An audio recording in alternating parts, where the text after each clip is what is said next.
A volte mi sorprendo a vendicarmi di qualche torto subito dai vari Monti, Napolitano, Draghi, Fornero, Prodi, Soros o Rockefeller.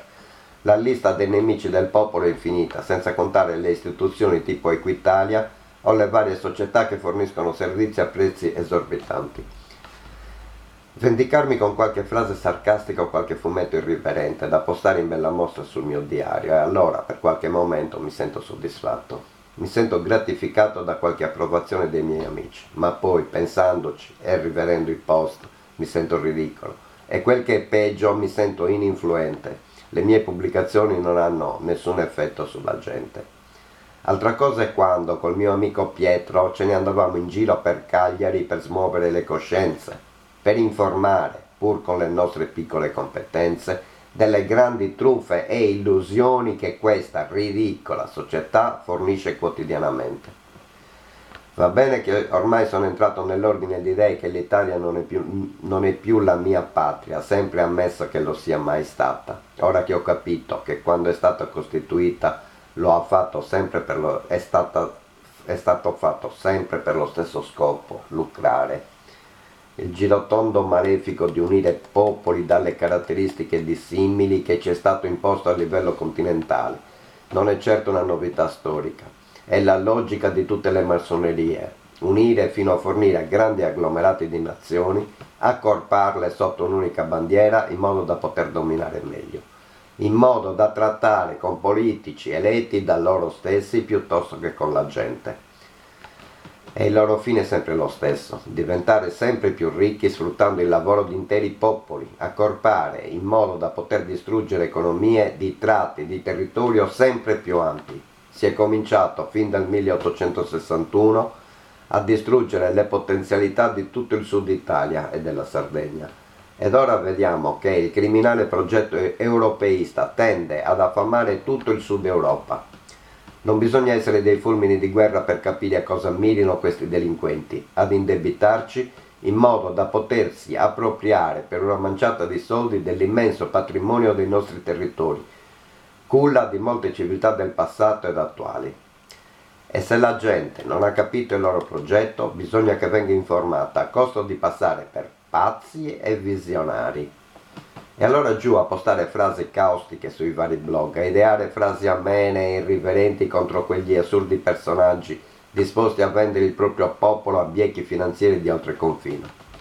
Un mio amico, non sardo e quindi non informato delle realtà sarde, mi ha consigliato di non espormi troppo, di stare tranquillo.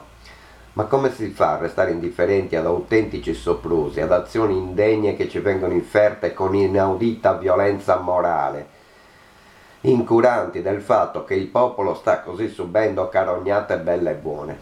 Ma è inutile, a mio vedere, accusare questi infami personaggi della politica e della finanza, a loro ci vola via tutto. Se ne fregano altamente che la gente sia arrivata ad odiarli. E quel che è peggio mi accorgo che anche alla gente scivola via tutto. Una frase ben costruita, un fumetto ben realizzato, un filmato esauriente, prove inconfutabili, vengono bene o male assorbite, ma non sortiscono alcun effetto sulla reazione della gente perché è sedata. Popoli, quelli italiani e quello sardo, che presumono non abbiano capito che stiamo andando verso una terribile dittatura pianetaria, dai fini nascosti ma facilmente immaginabili, la distruzione di ogni forma di democrazia, di ogni possibile opportunità economica perché la gente risollevi la testa.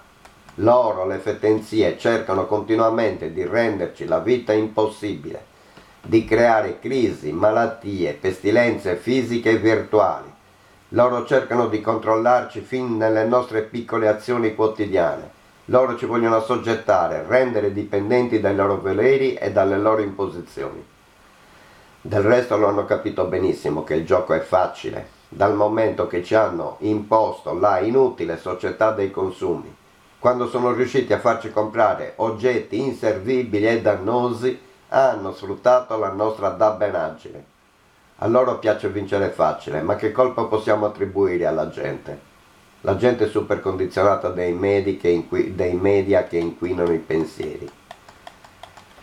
Se ci fanno ancora usare la rete, evidentemente hanno reputato che i vantaggi per loro sono superiori agli scompensi, ma Internet sta diffondendo per il pianeta una serie di benefici virus che stanno creando potenti vibrazioni di campo e quando un certo numero di visionaries avrà comunicato in un attimo una nuova forma di libertà, si diffonderà in tutto il pianeta. In un attimo la gente capirà che non bisogna sottostare ai loro paradigmi.